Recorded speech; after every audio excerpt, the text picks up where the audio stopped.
कृष्णपादयुगलम् शिरसा नमामि। यत्रान्वितश्रुतिगणो न विरोधमे, यध्यानयोगनिरताः सदाप्नवन्ति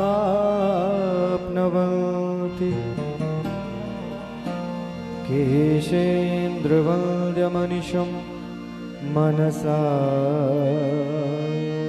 गिरा।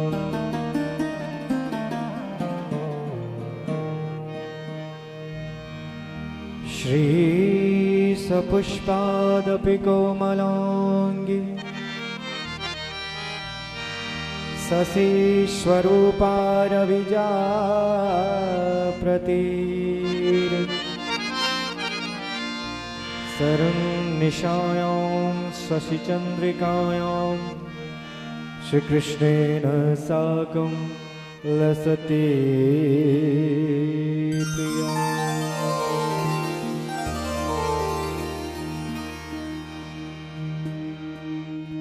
नवाम्बुदानी कमनोहराय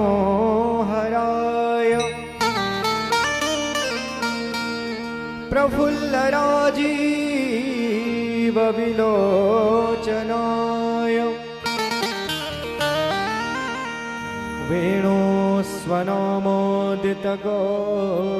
वेणुस्वनामोदितगोकुलाय नमोस्तु गोपी जनवल्लभा।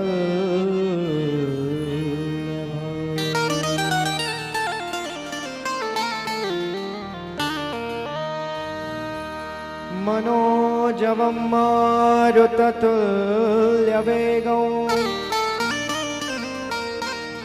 जितेन्द्रियं बुद्धिमतां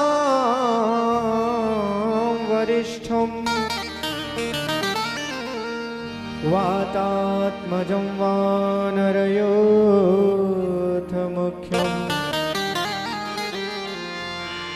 श्रीरामदूतं शरणो।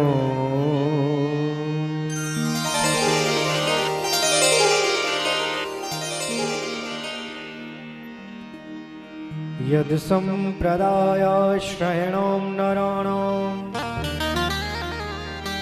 श्रीराधिका कृष्णपदारविन्द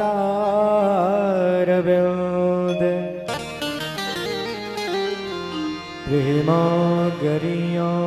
सहसाभ्युदयति श्रीनिम्बार्कमेतं शरणो।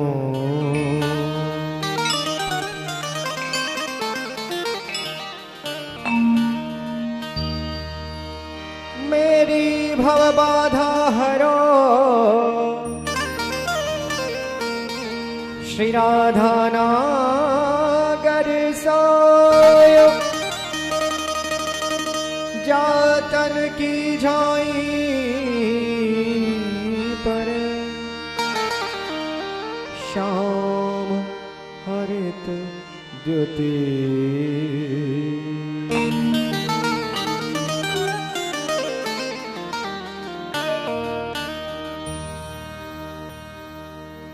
जय राधावर कृष्ण मुरारी मुरलीधर गोवर्धन धारी। जय राधावर कृष्ण मुरारी मुरलीधर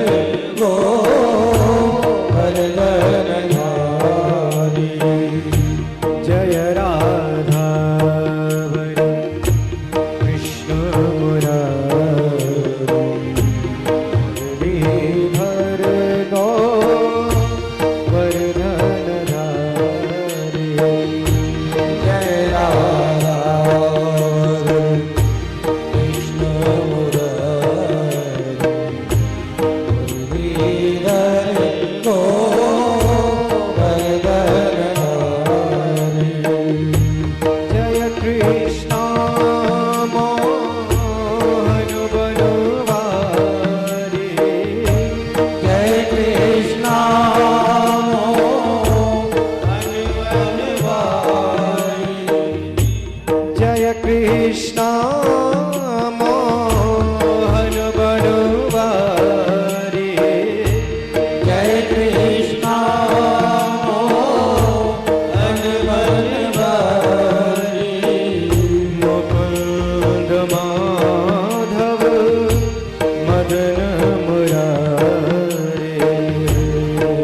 भागवत भगवान की जय हो।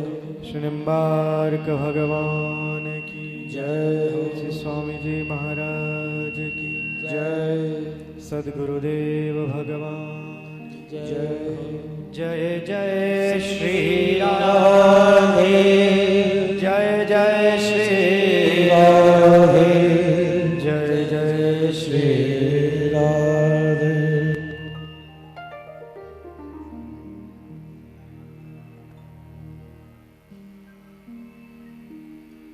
भगवान श्री राधा माधव सर्वेश्वर प्रभु के युगल चरणान बिंदु में प्रणाम करते हुए आद्याचार्य श्री निम्बार्क भगवान के युगल चरणार बिंदु में प्रणाम। निज गुरुदेव श्री आचार्य चरणों के युगल चरणार बिंदु में साष्टांग प्रणाम।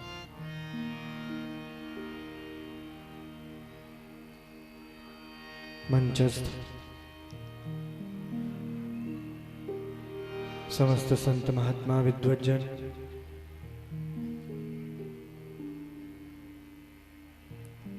इस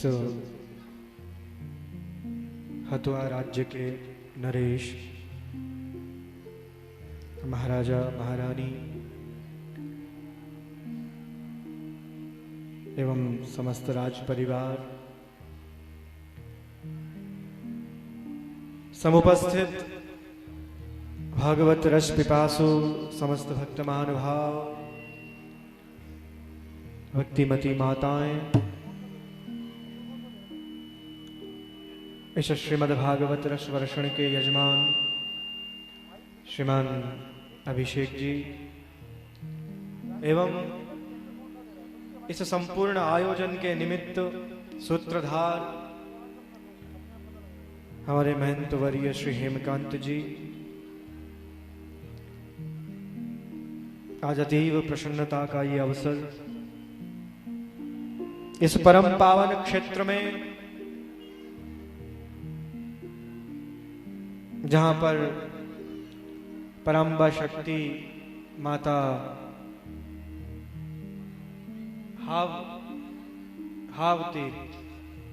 धावेत माता जी का यहाँ पर दिव्य सानिध्य आप हम सभी को प्राप्त होता है निरंतर।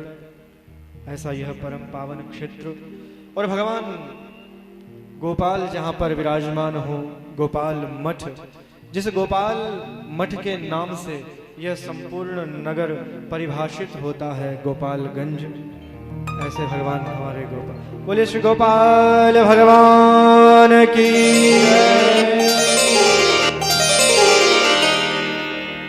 उन श्री गोपाल भगवान के परम पावन सानिध्य में, उन्हीं के इस क्षेत्र में, उन्हीं के इस परम पावन क्रोध में आप सभी भगवत जनों को आनंद प्रदान करने के लिए, लाभान्वित करने के लिए हमारे निम्बार्क संप्रदाय के ही परम विशिष्ट महंत वर्य श्री हेमकांत जी ने यह दिव्य आयोजन समायोजित किया, जिसमें भगवान यज्ञ नारायण विराजमान हो रहे हैं एवं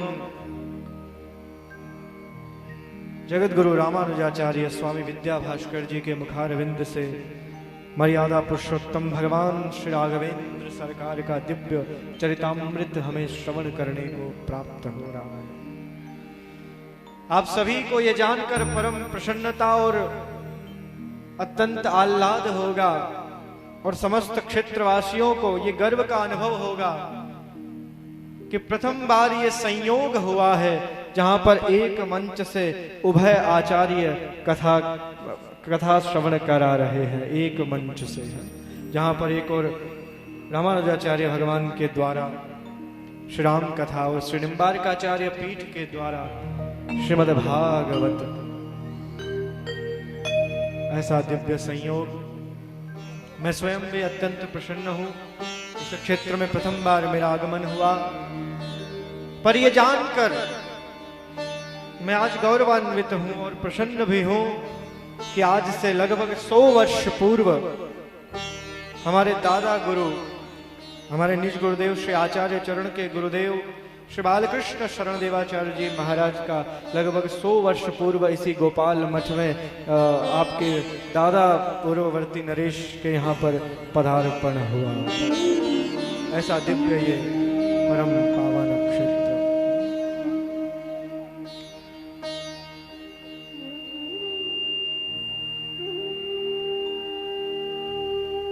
दुर्लभो मानुषो देहो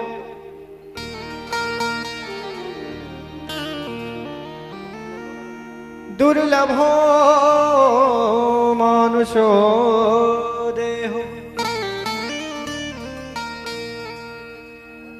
देहिनाम क्षण। हम जिन श्रीमद् भागवत का आश्रय लेकर 7 दिवसीय सत्संग यह भगवत चर्चा प्राप्त करेंगे, उन श्रीमद् भागवत का महात्म्य कितना है, महिमा कितनी है। अनंत महिमा श्रीमद् भागवत की। यह ऐसे ही प्राप्त नहीं होती। आप सभी को लगता हो कि सहज में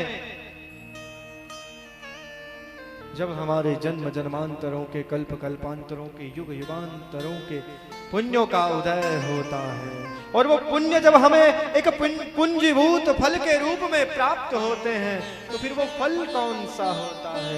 वो फल कोई स्वादिष्ट भोजन का फल नहीं मिलता हमें। अपितु निगम कल्पतरोर गलितम फलम सुख मुखादमृतद्रव संयुतम पिबत भागवतम रसमालयो मुहुरहो रसिका भुवि भावुका। फिर वह फल हमें किस रूप में प्राप्त होता है? तो वह फल हमें श्रीमद् भागवत के रूप में, जो सुख मुखादमृतद्रव संयुतम, जो फल भगवान सुखदेव के मुखारविंद से उच्चिष्ट होने के कारण अत्यंत मधुर हो गया है, वो फल हमें प्राप्त होता। बोले भागवत भगवान की जय। जय जय श्री राधे। ये वो श्रीमद् भागवत रूपी फल है। भगवान वेदव्यास ने विचार किया, ये आने वाला समय कलिकाल का है, द्वापर का अंत है, कलिकाल है। इन मानवों के समीप इतना समय नहीं होगा जो स्वयं के कल्याण के लिए, स्वयं के उद्धार के लिए कुछ यत्न करें, प्रयत्न करें। कोई नहीं उद्यम करने वाला, ये केवल उदर भरण में व्यस्त रहने वाला ये मानव जीवन व्यर्थ हो जाएगा। इन मानवों का कल्याण कैसे होगा? भगवान वेदव्यास ने हम संपूर्ण मानव जाति पर उपकार करते हुए हमारा कल्याण करने के लिए इस श्रीमद् भागवत की रचना की। क्योंकि इस दुर्लभ मानव देह में, जो कि क्षणभंगुर है, प्रथम तो इस मानव देह को प्राप्त करना ही अत्यंत दुर्लभ, अत्यंत कठिन है। महाराज, यह मानव देह ऐसे सहज में प्राप्त नहीं होता। लाखों योनियों में भटकने के उपरांत जब भगवान की कृपा होती है और भगवान हमें एक अवसर देते हैं कि हे मानव, तुम्हें यह अवसर मिल रहा है इस मानव योनि में जन्म लेने का, ताकि तुम इस चक्र से, इस क्रम से मुक्त हो जाओ। वो चक्र क्या है, वो क्रम क्या है? पुनरपि जननम पुनरपि मरणम पुनरपि जननी जठरे। ये जो जन्म मृत्यु का चक्र है, इस चक्र से तुम मुक्त हो जाओ, इसके लिए मैं तुम्हें एक अवसर देता हूँ, यह मानव देह प्रदान करता हूँ। यदि तुम अपनी बुद्धि विवेक से इस मानव देह को सार्थक बना सकते हो तो अवश्य बनाओ, तब भगवान हमें यह मानव देह प्रदान।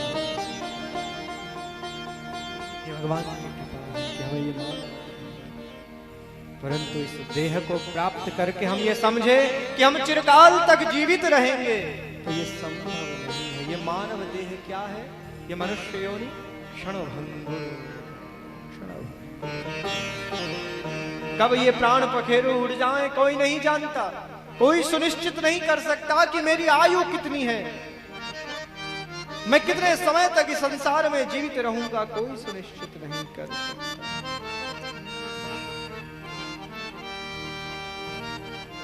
न जाने कब वो यम के दूत आए और हमें लेकर अपने साथ चले जाएं, तो उससे पूर्व ये मानव देह समाप्त हो। हमें चाहिए कि हम इस मानव देह को सार्थक करने के लिए इसकी उपयोगिता क्या है? वैकुंठ प्रिय दर्शनम,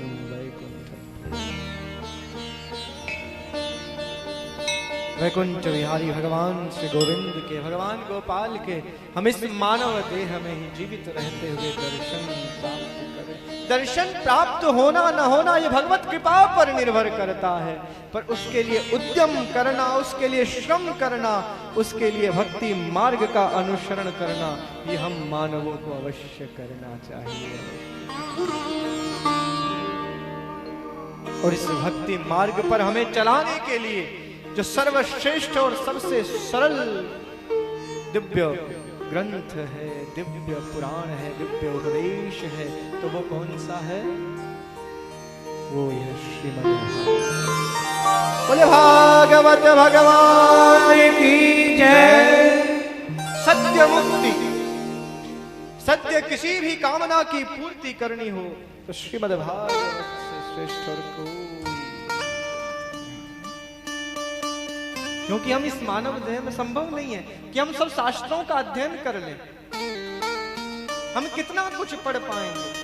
अनेक पुराण है, 18 पुराण है, 18 उप पुराण है, उपोप पुराण है, अनेक शास्त्र हैं। उन सब का इस क्षण भंगुर जीवन में, एक सीमित मानव जीवन की इस काल खंड में हमारे लिए संभव नहीं है कि हम सब ग्रंथों का अध्ययन करें और फिर उसके अनुसार अपना जीवन जिए। ये संभव नहीं है। तो भगवान वेद व्यास ने क्या किया हम सब के लिए? हम सब पर कृपा करते हुए निगम कल्पतरोर गलितम फलम सुख मुखादमृतद्रव संयुतम, समस्त शास्त्रों का सार, समस्त उपनिषदों का सार, समस्त वेदों का सार कहां पर समाहित किया है? तेने वांगमयी, इस श्रीमद् भागवत में सब कुछ समाहित कर दिया। यदि कोई मानव अपने जीवन में एक बार तन मनस्क होकर ध्यान से श्रीमद् भागवत का आश्रय लेकर सप्ताह विधि क्रम से श्रवण कर ले मात्र, उन 7 दिनों में उसका कल्याण अवश्यम भावी है। अवश्य। बोले भागवत भगवान की जय। ये वो जो पापियों का उद्धार कर देती है, जो दुष्टों को भी सद्मार्ग का प्रदर्शन कर दे, वो ये श्रीमद् भागवत। ऐसे श्रीमद् भागवत का श्रवण, और वो भी गोपाल मठ में, ऐसे पुण्य पावन क्षेत्र में, बड़े भाग्य से प्राप्त होगा।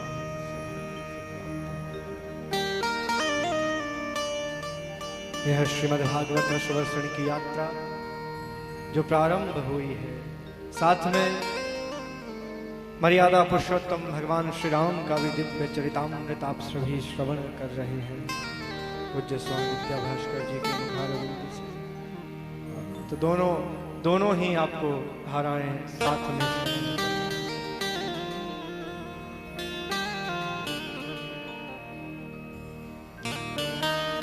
यह श्रीमद् भागवत।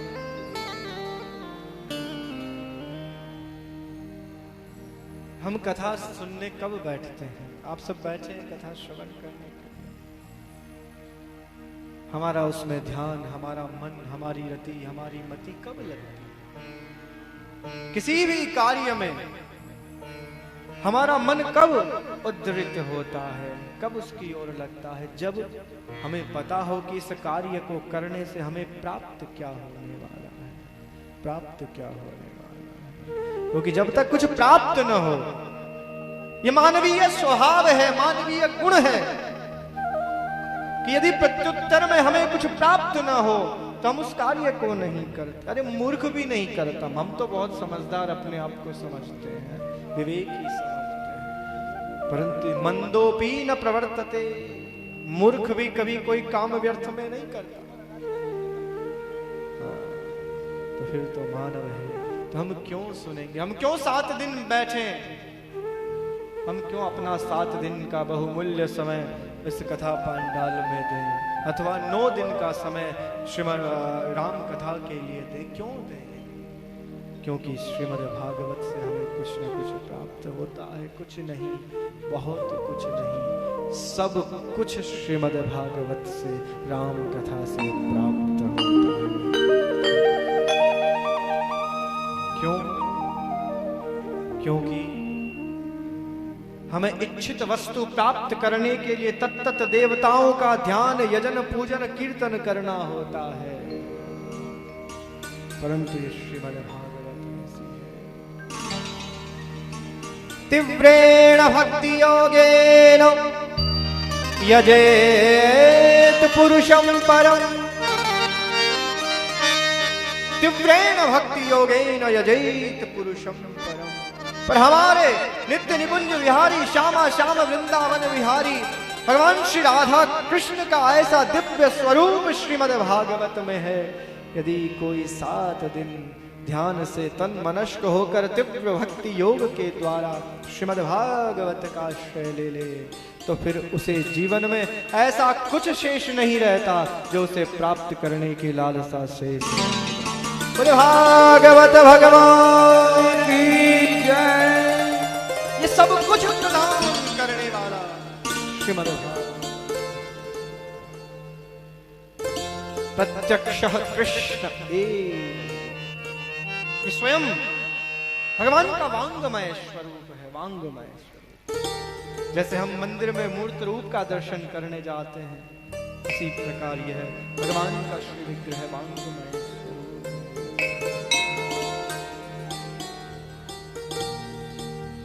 भगवान जब अपनी समस्त लीलाओं का संवरण करके वैकुंठ प्रस्थान कर रहे थे, राजकुमार भगवान जब वैकुंठ के लिए प्रस्थान करने लगे, तो उद्धव जी ने कहा, भगवान, उद्धव जी वहीं थे उस समय, उद्धव जी ने कहा, भगवान आप वैकुंठ प्रस्थान करे जाएं, हम सबका आश्रय क्या होगा, हम कहां जाएंगे? आपका निरंतर भजन करने वाले, कीर्तन करने वाले ये भक्त, ये किसके आश्रित रहेंगे? तो निराश्रित हो जाएंगे, अनाथ हो जाएंगे। भगवान ने कहा, नहीं उद्धव, मैं कहीं नहीं जा रहा।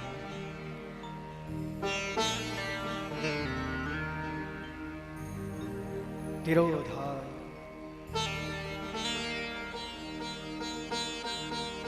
मैं कहीं नहीं जा रहा हूं।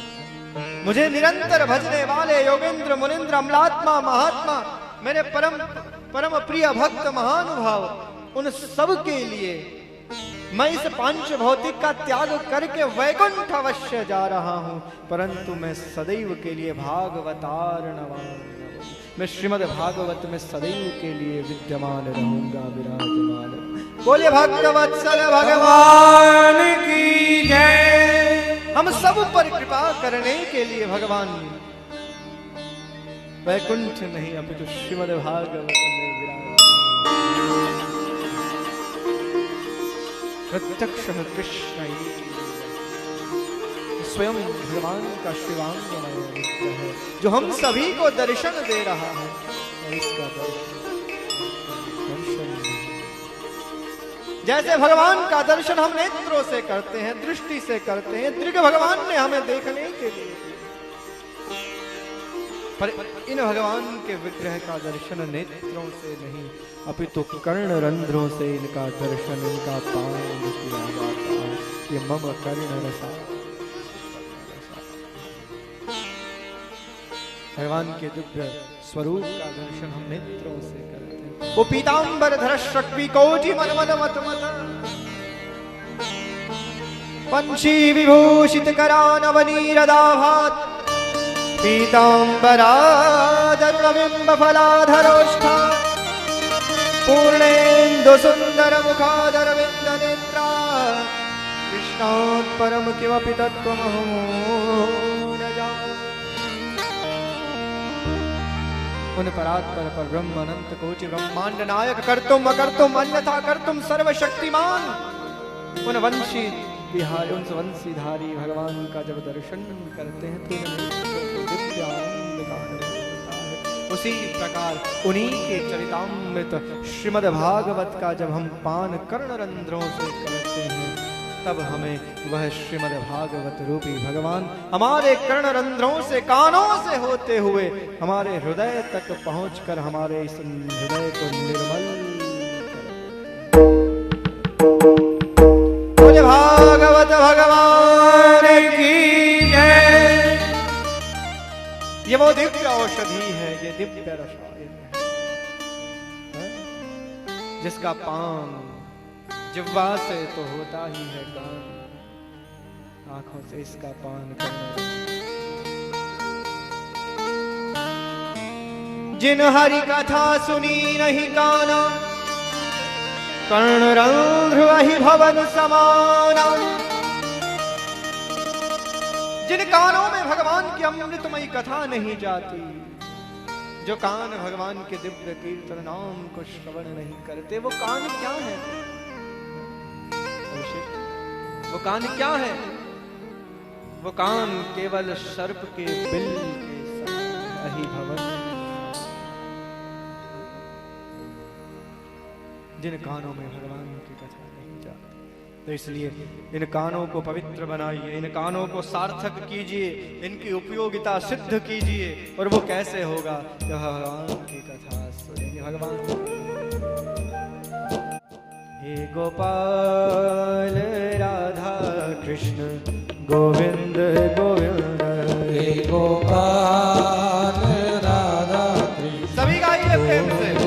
गोविंद हे गोपाल राधा कृष्ण गोविंद गोविंद, हे गोपाल राधा कृष्ण गोविंद गोविंद, हे गोपाल राधा कृष्ण गोविंद गोविंद, हे गोपाल राधा कृष्ण गोविंद गोविंद, हे गोपाल राधा कृष्ण गोविंद गोविंद, हे गोपाल राधा कृष्ण गोविंद गोविंद, कृष्ण गोविंद गोविंद, कृष्ण गोविंद कृष्ण गोविंद गोविंद, कृष्ण गोविंद गोविंद,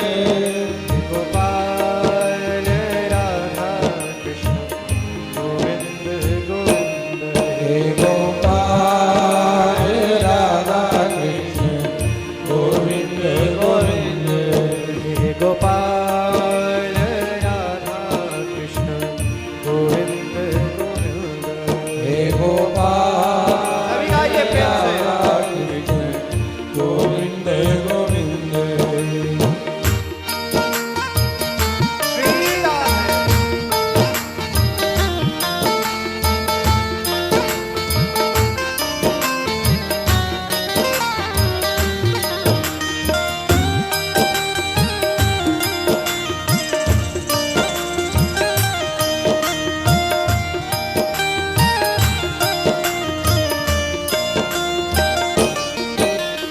गोविंद गोविंद, कृष्ण गोविंद गोविंद, कृष्ण गोविंद गोविंद, कृष्ण गोविंद गोविंद, कृष्ण गोविंद गोविंद, कृष्ण गोविंद गोविंद, कृष्ण गोविंद गोविंद, कृष्ण गोविंद गोविंद, हे गोपाल राधा कृष्ण गोविंद गोविंद, हे गोपाल राधा कृष्ण गोविंद गोविंद, हे गोपाल राधा कृष्ण गोविंद गोविंद, हे गोपाल राधा कृष्ण गोविंद गोविंद,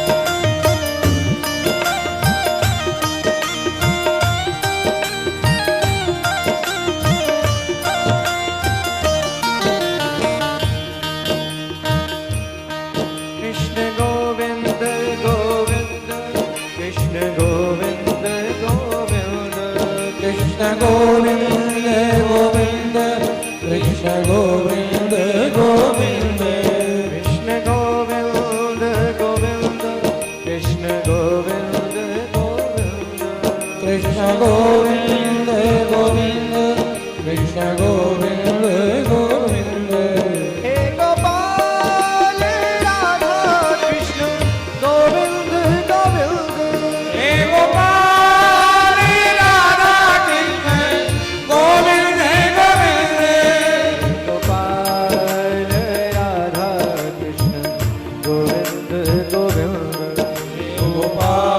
गोपाल राधा कृष्ण गोविंद गोविंद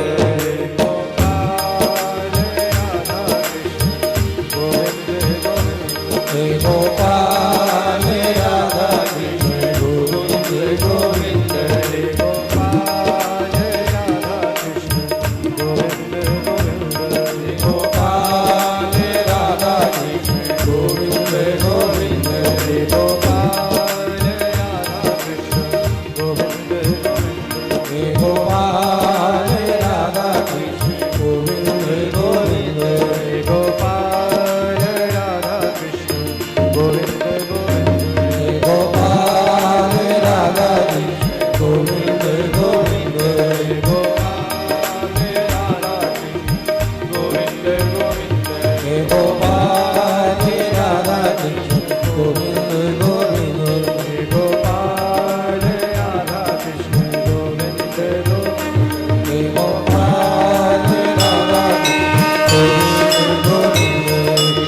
गोविंद हे गोपाल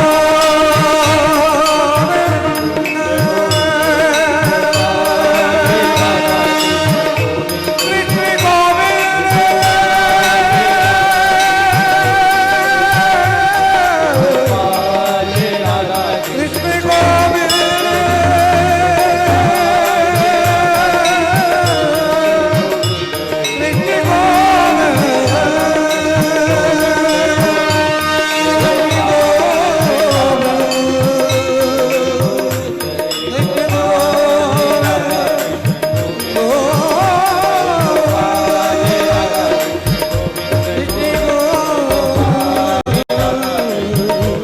गोविंद गोविंद हे गोपाल राधा कृष्ण गोविंद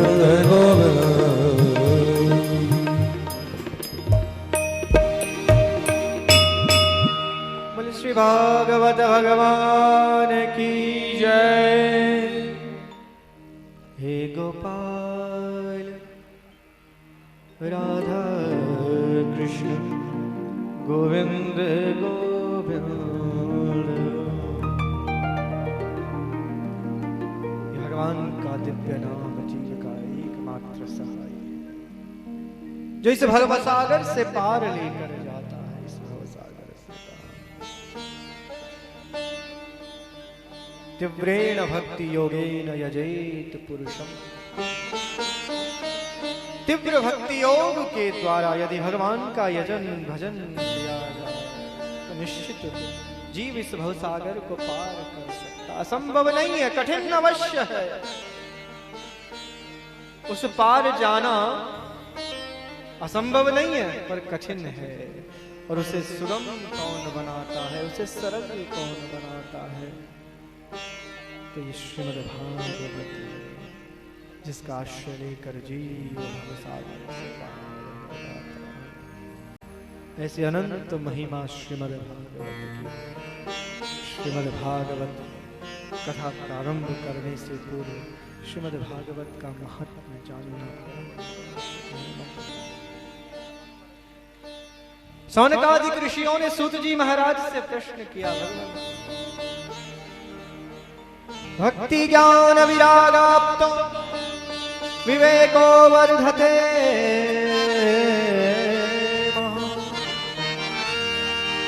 माया मोह निराशश्च क्रियते।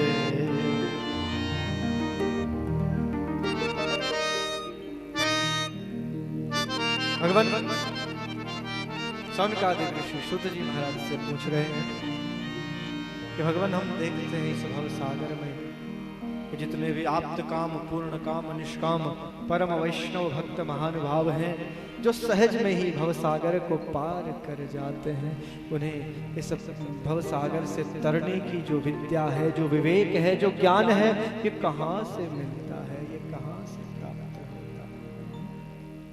विवेको वर्धते, ये परम ज्ञान, ये परम विवेक मिलता कहाँ से है इन संत महापुरुषों को? ये सामान्य विवेक तो हम सब में विद्यमान है, सामान्य ज्ञान तो सभी में होता, हम सब में ही नहीं, मानवों में नहीं, ये पशुओं में भी होता है, ये पक्षियों में भी होता है, सब में होता है सामान्य विवेक। आहार निद्रा भय मेथुनम च सामान्य में तत् पशुभिर्नराणाम, सभी में समान रूप से विद्यमान है। सबको पता है कि हमें खाना कैसे है, हमें सोना कैसे है, सबको किसी ना किसी से भय लगता है। ये सारी प्रवृत्तियां मानवों में, पशुओं में, सभी में एक समान होती है। इसे ही तो सामान्य ज्ञान, ये तो सामान्य विवेक हुआ। परंतु भगवान ने हमें मानवों को, भगवान की जो सबसे श्रेष्ठ कृति है मानव, उन्हें ही यह सौभाग्य दिया है कि वह इस परम विवेक को, इस परम ज्ञान को प्राप्त करके इस भव सागर से पार हो जाए। तो वह परम विवेक मिलता कहाँ से है, वह विशिष्ट ज्ञान मिलता कहाँ से है, तो कहाँ प्राप्त होता है? वो कहीं और नहीं, अभी तो श्रीमद् भागवत से प्राप्त होता है। भक्ति ज्ञान वैराग्य का जहां सदैव मूर्त रूप से हमें रसधारा बहती हुई श्रवण हो, वह श्रीमद् भागवत। बोले भागवत भगवान की जय। अरे ऋषियों, श्रीमद् भागवत ये ऐसा परम विवेक प्रदान करने वाला दिव्य, ऐसी कथा जिसको सुन के स्वतः आती है, व्यक्ति का ज्ञान वैराग्य पुष्ट हो जाता है। ये वो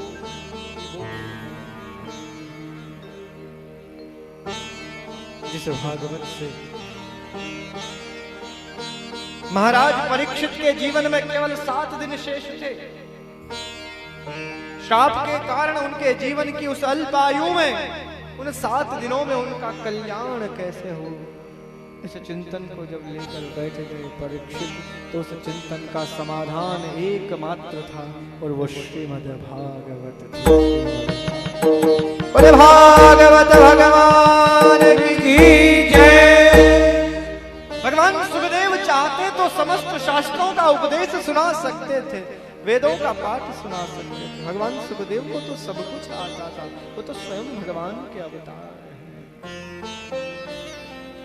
कृष्ण द्वैपायन भगवान वेद व्यास के पुत्र, वो चाहते तो कुछ भी सुना सकते थे, पर उन्होंने परीक्षित से कहा, परीक्षित तुम्हारे लिए इस समय यदि कोई परम उपयोगी, परम हितकारी, श्रेष्ठकारी कुछ है तो वो श्रीमद् भागवत है, वो श्रीमद् भागवत। इन 7 दिनों में तुम्हारा कल्याण वही कर सकते। परीक्षित ने कहा, पूछा भगवान मेरे पास तो 7 दिन हैं, इन 7 दिनों में मेरा कल्याण होगा कैसे? आप कह रहे हैं कल्याण होगा। बोले राजन, आपके पास तो 7 दिन हैं, उस राजा खट्वांग के पास तो केवल 2 क्षण शेष थे, उस गजराज के पास तो केवल एक लेश मात्र क्षण शेष था, उसमें भी उनका उद्धार हुआ, कल्याण हुआ, क्योंकि उन्होंने भगवान का आश्रय लिया, भगवान के श्रीमद् भागवत का आश्रय। तो ये भागवत तुम्हारा कल्याण अवश्य करेगा। इसलिए ऋषियों, यह श्रीमद् भागवत ही एकमात्र ऐसा दिव्य भगवत कृपा का, कथा का प्रसाद है जो मानव का परम विवेक जागृत कर देता है, और भक्ति ज्ञान से परिपूर्ण ओतप्रोत होकर ये साधारण मानव भी इस भवसागर को प्राप्त करने में सामर्थ्यवान हो जाता है। बोले भागवत भगवान की जय। श्री गोपाल भगवान की जय। जय जय श्री राम। ये श्रीमद् भागवत की अनंत श्रीमद् भागवत के महात्म्य की ओर हम सभी कल प्रवेश करेंगे, कल बढ़ेंगे। मुझे बताया गया कि ये ग्रामीण परिप्रेक्ष्य है। यहाँ पर 5 बजे के पश्चात सभी को अपने घर जाना होता है और माताओं को रसोई बनानी होती है। समझ सकते हैं आप सबको दूर दूर से आप सब लोग आए हुए हैं, सभी को जाना है। आज हमारे इस कथा में यहाँ के नरेश महाराज का भी हम सभी को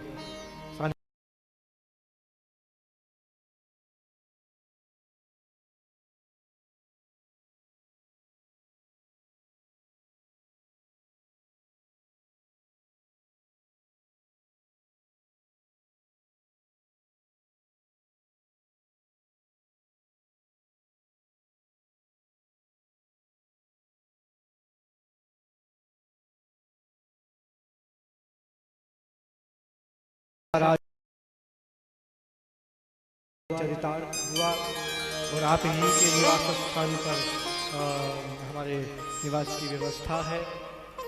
अत्यंत प्रसन्नता हमारे हेमकांत जी महंत वर्य और नारद टीला मथुरा जिन्होंने यह दिव्य आयोजन यहाँ पर समायोजित किया। श्रीमद् भागवत रस वर्षण का प्रथम दिवस विश्राम की ओर है और कल से ठीक समय पर आप सभी को मैं सूचित कर दूं कि मध्याह्न में 12:30 बजे से राम कथा प्रारंभ हो जाएगी। जगत गुरु रामानुजाचार्य स्वामी विद्या भास्कर जी के मुखारविंद से आपको राम कथा श्रवण होगी और जैसे ही राम कथा विश्राम होगी 3 बजे से भगवान श्री कृष्ण की महिमा का गुणगान हम सभी करेंगे। दोनों कथाएं आप सबको साथ में, आप सबको बीच में हम विश्राम का समय नहीं देंगे क्योंकि एक बार जब बैठ जाए रस प्रवाह वर्षन तारतम्य टूटना नहीं चाहिए। तो 12:30 बजे आप सभी कल ठीक से उपस्थित होने का प्रयास करें और यह प्रसंग लगभग 5 बजे तक इसी प्रकार चलता रहेगा। और जब सारी व्यवस्थाएं यहाँ पर जैसा हमारे यजमान अभिषेक जी आगे क्या लगाते हैं आप? शर्मा क्या है आप? तिवारी, अभिषेक तिवारी जी, आपका परिवार सभी इस श्रीमद् भागवत रस वर्षण के मुख्य यजमान बने हैं। वैसे तो जहाँ पर वहाँ के राजा नरेश विद्यमान हो तो फिर किसी की आवश्यकता होती नहीं है, सब कुछ अपने आप में हस्तिपद में सब कुछ समाहित हो जाता है, हाथी के पाँव में सब कुछ समाहित हो जाता है। वैसे ही जहाँ पर ऐसे परमात्मा धर्मात्मा नरेश विद्यमान हैं, तो आप सभी के लिए भगवान के चरणों में प्रार्थना करते हुए कि आगे 6 दिन भी आप सभी बड़े धैर्य से भक्ति भाव से यहाँ पर उपस्थित होकर श्रवण करें। बहुत सुंदर व्यवस्था है, भगवान यज्ञ नारायण है और राम कथा, कृष्ण कथा, श्रीमद् भागवत कथा और रात्रि में रास बिहारी के भी दर्शन हैं, रात्रि में रासलीला का भी आयोजन है। तो आप सभी आनंद लीजिए। ये जितने भी दिन आप सबको प्राप्त हुए हैं बड़े भाग्य से प्राप्त हुए हैं, बड़े भाग से ये सब प्राप्त हुआ है। तो आप सभी इसका आनंद लीजिए। अब विश्राम की ओर चलते हुए सभी एक बार भगवान का दिव्य नाम लेते हुए और फिर आरती की ओर अग्रसर होंगे। हे गोपाल राधा कृष्ण गोविंद, हे गोपाल राधा कृष्ण गोविंद गोविंद, हे गोपाल राधा कृष्ण गोविंद गोविंद, हे गोपाल राधा कृष्ण गोविंद गोविंद, हे गोपाल राधा कृष्ण गोविंद गोविंद, हे गोपाल राधा कृष्ण गोविंद गोविंद, कृष्ण गोविंद गोविंद कृष्ण गोविंद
श्री सर्वेश्वर भगवान की जय। भागवत भगवान की जय। श्री निम्बार्क भगवान की जय।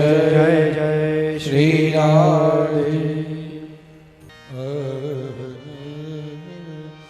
आरती राधा माधव की मधुर मुख चंद्र सुधारव की। आरती राधा माधव की मधुर मुख चंद्र सुधारव की।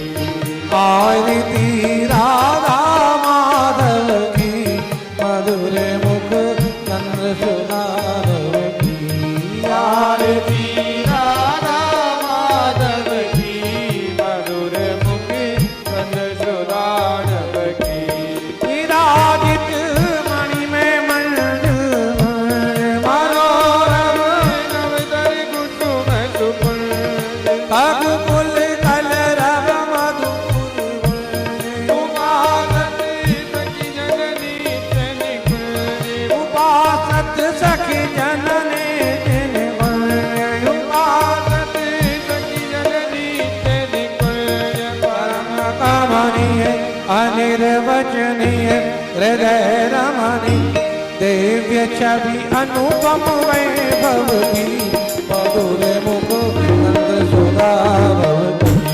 आरती राधा माधव की मधुर मुख चंद्र सुधारव की।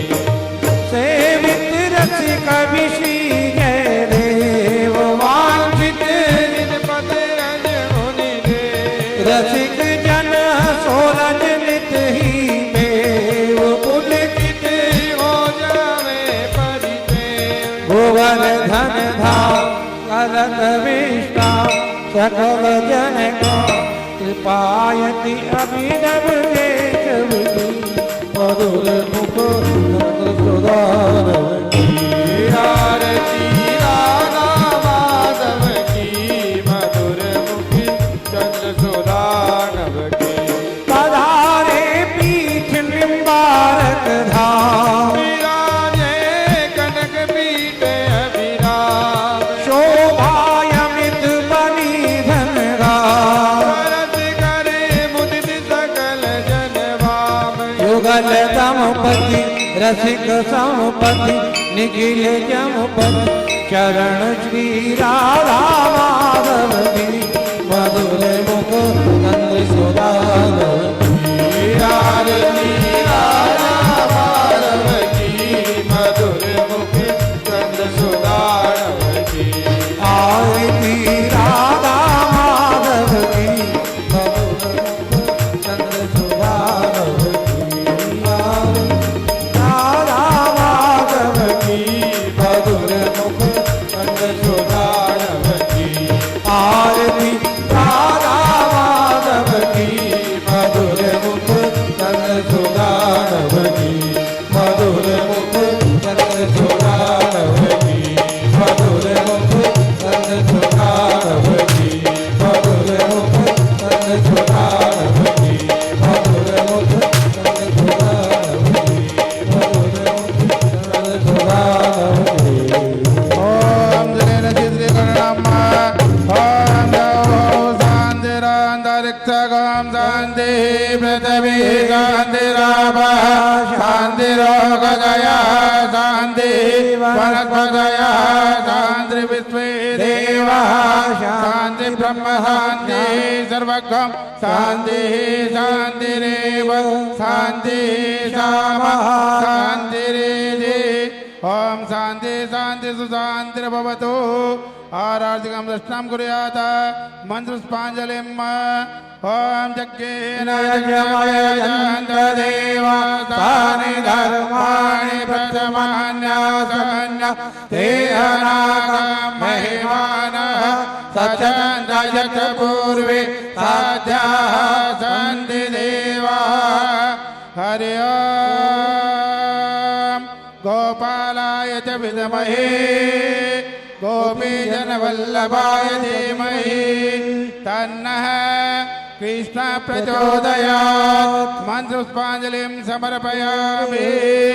श्री भागवत महापुराण की जय। व्यास जी महाराज की जय, सर्वेश्वर भगवान की जय, श्री राधा माधव भगवान की जय, श्री रघुनंदन सरकार की जय, श्री मामचुंज भगवान की जय, श्री निम्बार्क भगवान की जय, श्री स्वामी जी महाराज की जय, जगत गुरु श्री श्री जी महाराज की जय, जगत गुरु श्री श्री जी महाराज की जय, महंत जी महाराज की जय, जय जय श्री राधे श्याम।